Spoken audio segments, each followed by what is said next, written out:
Saudaraku, di mana sejumlah mahasiswa dan juga masyarakat yang tergabung dalam Aliansi Gayo Merdeka melakukan aksi demonstrasi tepat di depan Mapolres Aceh Tengah hingga berlanjut ke kantor Dewan Perwakilan Rakyat Kabupaten Aceh Tengah pada kemarin Senin, 1 September 2025 berjalan kondusif. Dan akhirnya setelah masa aksi melakukan demonstrasi di depan kantor DPRK, akhirnya berlanjut dengan audiensi di dalam gedung DPRK Aceh Tengah, di mana mahasiswa juga menuntut, saudaraku, untuk adanya transparansi terkait dengan pengelolaan aset daerah yang khususnya dikelola oleh Dinas Perdagangan Aceh Tengah. Berikan informasi selengkapnya untuk Anda.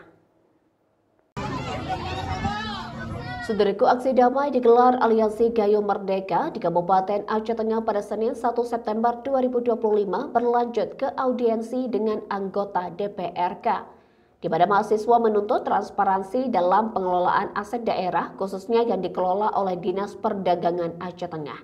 Dalam audiensi tersebut, perwakilan mahasiswa mempertanyakan kejelasan dan akuntabilitas pemanfaatan aset milik daerah.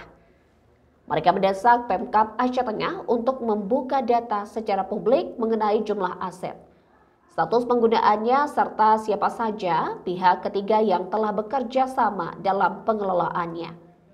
Heru, salah satu peserta audiensi, menegaskan jangan sampai rakyat tidak tahu bagaimana kekayaan daerah ini dikelola. Sorotan tajam juga tertuju pada kenaikan tarif sewa ruko di kawasan Jalan Yosudarso Blangkolak 2 yang dianggap memberatkan pelaku usaha kecil. Para penyewa melaporkan bahwa tarif sewa ruko naik drastis dari sebelumnya 5,5 juta rupiah menjadi 10 juta rupiah per tahun.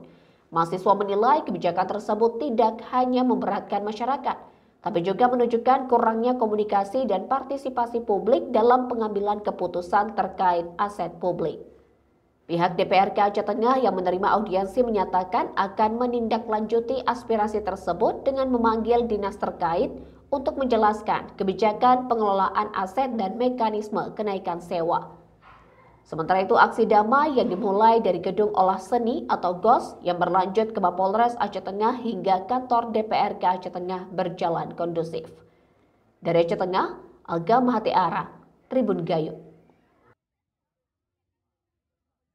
Berapa tuntutan mereka yang terus disampaikan? Mereka tadi mengabsen 30 anggota DPRK, dari 30 hanya 27 yang hadir, sementara 3 mereka beralasan ada yang bimtek di luar daerah, yaitu dari beberapa anggota dewan, kemudian 1 anggota dewan lagi masih dalam keadaan sakit.